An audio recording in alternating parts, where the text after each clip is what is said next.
ابتدا ہے رب جلیل کے ببرکت نام سے جو دلوں کے بھید جانتا ہے۔ میں محمد یوسف اور آپ دیکھ رہے ہیں ایم بی ٹیک۔ آج کی اس ویڈیو میں ہر بار کی طرح ہم کچھ نیا سیکھیں گے اور کچھ نیا جانیں گے۔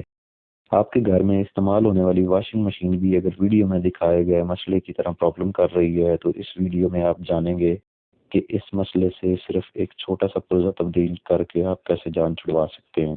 ویڈیو میں آپ دیکھ سکتے ہیں کہ بٹن آن کرنے کے بعد یہ اس کا جو پھول ہے اندر لگا ہوا خود سے گھوم نہیں رہا، بلکہ اس کو ہاتھ سے گھمانا پڑتا ہے، پھر اس کے بعد صحیح مشین چلتی رہتی ہے۔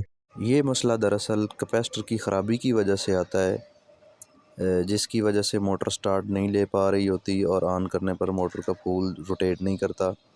کیپیسٹر تبدیل کرنے کے بعد یہ مسئلہ حل ہو جاتا ہے۔ تو آئیے بغیر وقت ضائع کیے چلتے ہیں اپنے آج کے مسئلے کے حل کی جانب۔ سب سے پہلے ہم مشین کے اوپر والے حصے میں دیے گئے ٹاپ کور کو کھولنے کے لیے اس کے سارے پیج کھولیں گے جیسا کہ ویڈیو میں دکھایا جا رہا ہے۔ ٹاپ کور کو کھولنے پر آپ اس کے اندر لگے ہوئے مختلف آلات دیکھ پائیں گے، جن میں timer switch, side change switch, L E D indication اشارے اور ایک عدد کیپیسٹر ہوگا۔ کچھ مستری حضرات مشین کے نیچے لگی موٹر کے ساتھ ہی کیپیسٹر لگا دیتے ہیں جب وہ کسی قسم کی اس میں ریپیئرنگ کرتے ہیں، لیکن عموماً یہ ٹاپ کور میں لگا ہوتا ہے۔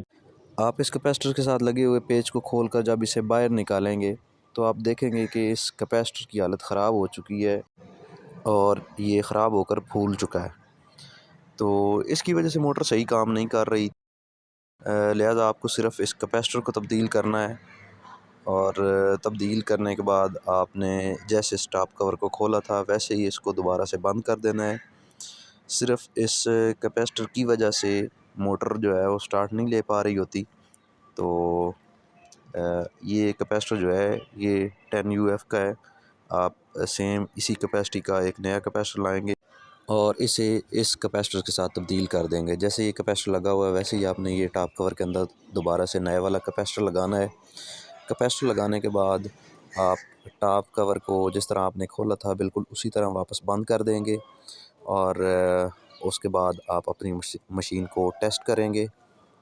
کیپیسٹر لگاتے وقت اس بات کا خاص خیال رکھیں کہ اس کی تاریں کہیں سے آپ ننگی نہ چھوڑیں، جو بھی آپ جوڑ لگائیں ان کو اچھی طرح سے ٹیپ سے بند کریں، اور ٹاپ کور لگانے کے بعد جب آپ واشنگ مشین کو آن کریں گے تو آپ دیکھیں گے کہ اب یہ بالکل صحیح کام کر رہی ہے۔ ویڈیو میں دیکھ رہے ہیں کہ ہم نے واشنگ مشین کا ٹائمر سوئچ کو پہلے ہی آن کر کے رکھا ہوا ہے، ہم اس کا سائیڈ چینج والا سوئچ آن کرتے ہیں، پھول جو ہے وہ گھومنا شروع کر دیتا ہے، یعنی یہ اس وقت بالکل ٹھیک کام کر رہی ہے۔ دوستو امید ہے کہ آپ کو یہ ویڈیو اچھی لگی ہوگی۔ اگر یہ ویڈیو آپ کو اچھی لگی ہے تو اسے لائک کریں، کوئی اگر سجیشن دینا چاہتے ہیں تو ہمیں کامنٹ کر سکتے ہیں۔ مزید اسی طرح کی اچھی ویڈیوز کے لیے ہمارا چینل سبسکرائب کریں اور بیل آئیکن کو پریس کرنا مت بھولیں تاکہ نئی آنے والی ویڈیوز آپ کو بر وقت ملتی رہیں۔ بہت شکریہ، اللہ حافظ۔